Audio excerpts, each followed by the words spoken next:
Non-farm activities in Palampur. We have learned about farming as the main production activity in Palampur. We shall now take a look at some of the non-farming productions activities. Only 25% of the people working in Palampur are engaged in activities other than agriculture. जैसे ही हमने अभी आगे pages में पढ़ा कि जो पालमपुर है उसमें 75% से ज़्यादा लोग जो हैं वो खेती के द्वारा ही अपनी रोजी रोटी चलाते हैं, और जो 25% बच रहे हैं वो कहीं ना कहीं कोई और अदर नॉन फार्म एक्टिविटीज़ करके अपनी रोजी रोटी चलाते हैं। तो वो नॉन फार्म एक्टिविटीज़ क्या क्या है, हम उसके बारे में एक बार एक पढ़ेंगे। तो फर्स्ट आता है dairy, the other common activity. Dairy is a common activity in many families of Palampur. People feed their buffaloes on various kind of grass and the jowar and bajra that grows during the rainy season. The milk is sold in Raiganj, the nearby large village. Palampur में जो dairy है वो काफ़ी एक common activity है जो कि बहुत सारे फैमिलीज़ द्वारा, बहुत सारे परिवारों द्वारा की अपने रोजी रोटी के लिए की जाती है।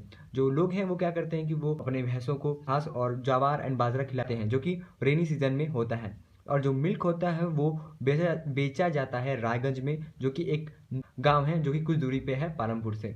Two traders from Sahpur town has set up collection cum chilling centers at Raiganj, from where the milk is transported to far away towns and cities.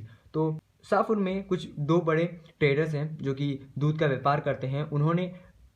उन्होंने दूध के कलेक्शन के लिए दो सेंटर बनाए हैं जो कि रायगंज में स्थित है, और वहाँ पे लोग क्या करते हैं कि अपने जो दूध है वो वहाँ पे जाके उसे बेचते हैं, और वहाँ से जो दूध होता है, जो दूध का कलेक्शन होता है, वो अदर टाउन्स और अदर सिटीज़ में वहाँ से ट्रांसपोर्ट हो जाता है।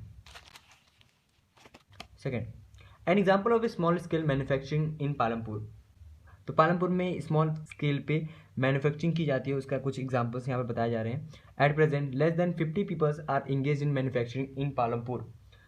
Unlike the manufacturing that takes place in the big factories in the towns and cities, manufacturing in Palampur involves very simple production method. बड़े बड़े शहरों में जैसे कि फैक्ट्रीज में जो मैन्युफैक्चरिंग है वो बहुत बड़े स्तर पे की जाती है, लेकिन जो पालमपुर में ये काफ़ी सिंपल और छोटे स्तर पे की जाती है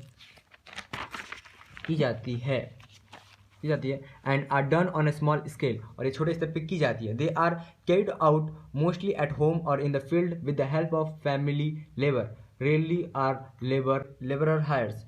मैन्युफैक्चरिंग है ये बहुत ही छोटे स्तर पे की जाती है, और ये इसमें किसी को भी हायर नहीं किया जाता, और हायर भी किया जाता है तो बहुत ही कम लोगों को जिनके पास काफ़ी स्किल होती है, जो कि काफ़ी अच्छे स्तर पे है, जिनकी ज़रूरत हो तभी की जाती है, नहीं तो ये काफ़ी छोटे स्तर पे की जाती है। फैमिली लेबर्स को वेज दे के काम कराया जाता है, और ये कोई फैक्ट्रीज या बड़े बड़े कारखानों में नहीं होता है, ये एक घरों पे या फिर कोई बड़े से फील्ड में सेटअप किया जाता है, और वहाँ पे लोग आते हैं और वहाँ पे वो काम करते हैं। Misri Lal has purchased a mechanical sugarcane crushing machine run on electricity and has set it up on his field. Sugarcane crushing was earlier done with the help of bullocks, but people prefer to do it by machines these days. Misri Lal also buy sugarcane from other farmers and processes it into jaggery.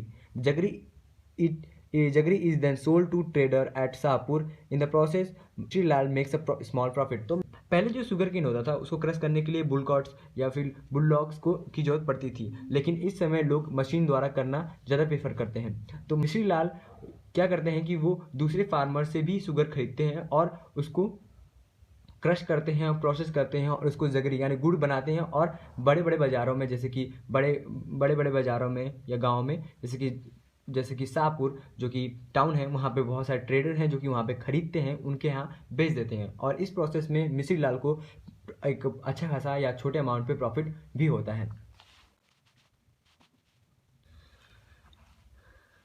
Palampur में जो दुकानदार हैं उनके बारे में बताया जा रहा है। People involve in trade exchange of goods are not many in Palampur. The traders of Palampur are shopkeepers who buy various goods from wholesalers market in the cities and sell them in village. You will see small general stores in the village selling a wide range of items like wheat, rice, sugar, tea, oil, candles, notebook, pen, pencil, even some cloth. A few of the families whose house are close to the bus stand have used a part of the space to open small shops. They sell eatables. तो यहाँ पे क्या जा रहा है कि जो पालमपुर में कुछ लोग जो हैं वो दुकान भी खोल लेते हैं। दुकान खोलने का मतलब है कि वो क्या करते हैं कि शहरों से होलसेल के दाम पे जो सामान होते हैं उनको खरीद के लाते हैं और यहाँ पे गांव में उसको एक अच्छे प्रॉफिट पे, कुछ प्रॉफिट पे उसको बेचते हैं। उनसे उनको लाभ होता है। और वो कुछ सामानें जो होती हैं वो होती हैं, राइस होता है, वीट होता है, गेहूँ, चीनी, चायपत्ती, oil, biscuit, soap, toothpaste, batteries, candles, notebook. तो बहुत सारी चीज़ें वो लोग रखते हैं और उस पर छोटे छोटे प्रॉफिट पे उन्होंने वो प्रॉफिट करते हैं और उससे वो अपनी रोजगार चलाते हैं। और कुछ लोग ये भी करते हैं कि जो जिनका घर बस स्टैंड या कहीं ट्रांसपोर्ट या फिर कहीं चौराहे के पास है, तो वो क्या करते हैं कि वहाँ पे एक किनारे थोड़े से जगह में एक छोटा सा दुकान खोल लेते हैं, ताकि छोटा सा दुकान खोल लेते हैं जहाँ पे वो कुछ खाने पीने या फिर ठंडा या फिर कुछ समोसे ऐसा कुछ चीज़ें के खोल लेते हैं, ताकि उनकी कुछ वहाँ से कुछ पैसे या फिर कुछ रोज निकाल पाए।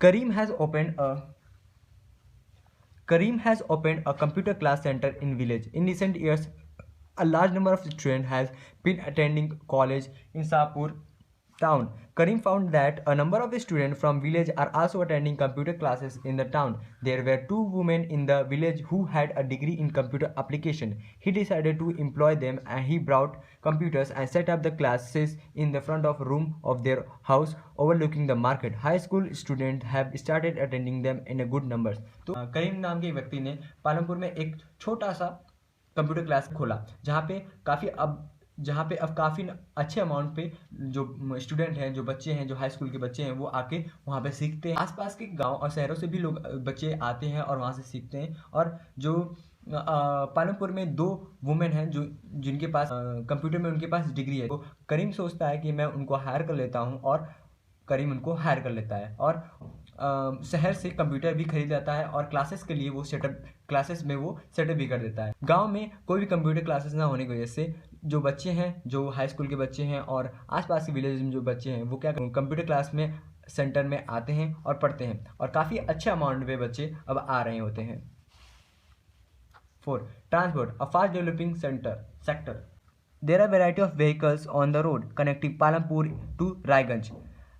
Rickshawalas, Tangawalas, jeep, tractor, truck drivers, people driving the traditional bullocks, carts and buggies are people in a transport service. They ferry people and goods from one place to another and in return get paid for it. The number of people involved in transport has grown over the last several years.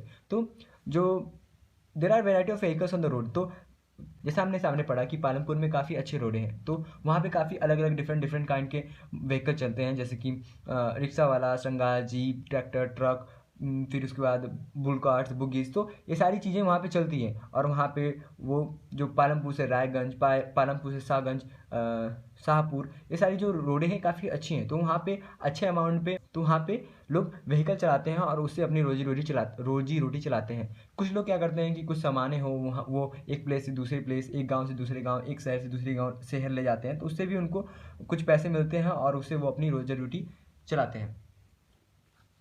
समय के साथ लोग इस transport sector में लोग धीरे धीरे बढ़ रहे हैं। देख लो, किशोर is a farm labor like other such laborers. Kishore found out difficult to meet his family needs from the wage that he received. A few years back, Kishore took a loan from the bank. This was under government program which was giving cheap loans to poor landless household. तो किशोर नाम का एक farm labour था जिसके पास खुद की ज़मीन नहीं होगी। किशोर फाउंड इट डिफिकल्ट। किशोर जो होता है वो अपनी फैमिली की बेसिक नीड को भी पूरा नहीं कर पाता, क्योंकि जो वेजेस उसे मिल रहे हैं, जो कि बड़े बड़े बिग फार्मर्स या मीडियम फार्मर जो उनको वेजेस पे कर रहे हैं, ड्यू टू कंपटीशन वेजेस उनको मिल रहे हैं, उससे वो अपनी फैमिली के जो बेसिक नीड है उनको भी पूरी नहीं कर पा रहा। तो कुछ साल पहले किशोर क्या करता है कि वो एक लोन लेता है बैंक से, जो कि एक सरकार द्वारा एक स्कीम होती है, तो which was giving steep loans, जो कि स्कीम होती है जिसमें कि जो लोन होता है वो काफ़ी कम दर पे, काफ़ी कम ब्याज पे दिया जाता है, वो भी लैंडलेस हाउसहोल्ड्स को, लैंडलेस फार्मर्स को। तो Kishore brought of buffaloes with this money he now sells the buffalo milk. Kishore जो होता है वो उन पैसों से बुफेलो खरीद के लाता है, मतलब भैंस खरीद के लाता है, और वो भैंस का दूध बेच के कुछ पैसे कमाता है। Further, he has attached a wooden cart to his buffalo and usually transport various items. Once a week, he goes to the river Ganga to bring back clay to the porter, or sometimes he goes to Shahpur with a load of jaggery or other commodities. Every month he gets some work in a transport. As a result, Kishore is able to earn more than what he used to do some year back. तो किशोर क्या करता है कि वो भैंस का दूध तो बेचता ही है, बुफेलो के साथ वुडन कार्ट, मतलब बुफेलो के साथ वुडन कार्ट जोड़ के वो क्या करता है कि ट्रांसपोर्ट के भी काम करता है। वो एक सामान इधर से उधर भी, एक सामान एक प्लेस से दूसरे प्लेस लेके जाता है, जिससे उसको थोड़े पैसे मिलते हैं। और वो ये भी करता है कि क्या करता है कि माँ गंगा नदी के किनारे जाता है और वहाँ से क्ले लेके आता है, जो कि पोटर्स को चाहिए होता है, पोटर फॉर पोटर, और sometimes he goes to Shahpur with, और वो जो पोटर्स को चाहिए होता है। और या फिर वो क्या करता है कि वो शाहपुर जाता है जगरी से भरे हुए अपने बुलकाट को लेकर वो शाहपुर जाता है, जिसे वो वहाँ पे दे के आता है। Every month he get some work in transport, और वो हर महीने वो क्या करता है कि कुछ ना कुछ ट्रांसपोर्ट की काम करता है, जिससे कि अब थोड़ा वो ज़्यादा अर्निंग कर पा रहा है। जिससे पहले वो कुछ भी नहीं कर पा रहा था, अब वो थोड़ी अर्निंग भी कर पा रहा है और फैमिली की बेसिक नीड पूरी नहीं कर पा रहा था, उससे अब थोड़ी बेटर लाइफ वो जी पा रहा है। जस्ट बिकॉज ऑफ गवर्नमेंट ने उसको चीप लोन दिए, उन्हें सस्ते दर पे उनको लोन प्रोवाइड किया, और अब उसने बुफेलो खरीदा। अब वो बुफेलो की मिल्क बेच के थोड़े पैसे कमा रहा है, और ट्रांसपोर्ट इधर से उधर सामानों को लेके जाता है, उससे थोड़े पैसे मिलते हैं, और वो वीकली या फिर मंथली कहीं पे काम करता है, अपने बुल कार्ट को लेकर जाता है, उससे उसको थोड़े पैसे मिल रहे हैं। तो उससे वो अपने जो बेसिक नीड है, अपनी फैमिली जो बेसिक नीड है, वो थोड़ी मोड़ी उसको पूरे कर पा रहे हैं।